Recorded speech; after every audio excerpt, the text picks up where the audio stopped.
Dia mbola ankafaliana indray no ionana aminao ato anatin'ny fandaharana mety ho toetry ny andro amin'ny takarivan'ny fahaenina amby roapolon'ny volana aprily roapolo sy roa arivo ity. Mikasika an'izay mety ho toetry ny andro izay ary dia ivadika somary volon'andro ririna indray aloha ato anatin'ny telo andro ho avy ny andavitra ny mety toetry ny andro, izany hoe idina amin'ny ankapobeny no maripana amin'ny morontsiraka atsinanana sy amin'ny atsinanany ampovoantany manontolo iny. Vokatr'izay ary raha ho an'ny toetry ny andro ho an'ny rapitso maraina dia tahantsika fa anorana ny atsinanana manontolo hatraty amin'ny Antala, Analanjirofo, atsinanana ka hatraty amin'iny vadivavy fitovinany iny somary andrahona kosa ny andro izay mety arahana herika manifinify ho an'ny faritra loatra mangoro ny atsinanana Lalamanga, Moromani, Hotomatsiatra ka hatraty amin'iny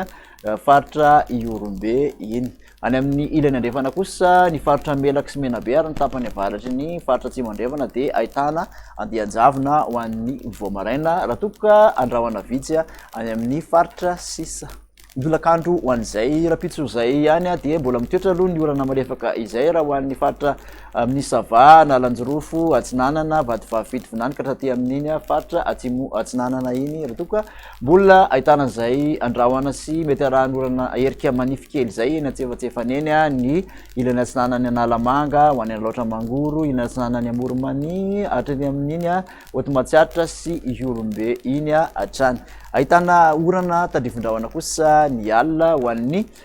tapany andrefan'ny faritra Boeny, Betsiboka ary Bongolava. Ahitana izay orana tandrivon-drahona izay ihany koa ho an'iny faritra Diana sy ny tapany avaratry ny faritra Sofia iny raha toka ho maina mo any amin'ny faritra Sisa. Mikasika ny vina amin'ny maripana ho an'izay rapitso izay kosa ary dia manodidina ny 5.4 ka hatramin'ny 9.4 ny ambany indrindra aty amin'ny faritra ampovoantany raha toka 4.20 ka hatramin'ny 4.20 kosa aty amin'iny faritra ampovoantany, izany hoe ahitana fidinana kely ary manodidina ny 2.20 ka hatramin'ny 2.20 motsiraka amin'ny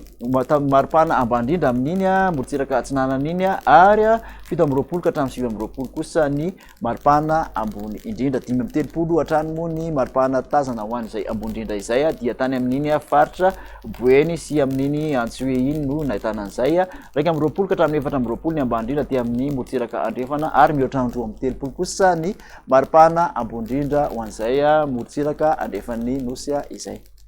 Dia izay indray no masaka afaka natotranao tamin'ity anio ity, makasitraka anao nanaraka izany hatramin'ny farany, manasanao manaraka indray veloma tompoko.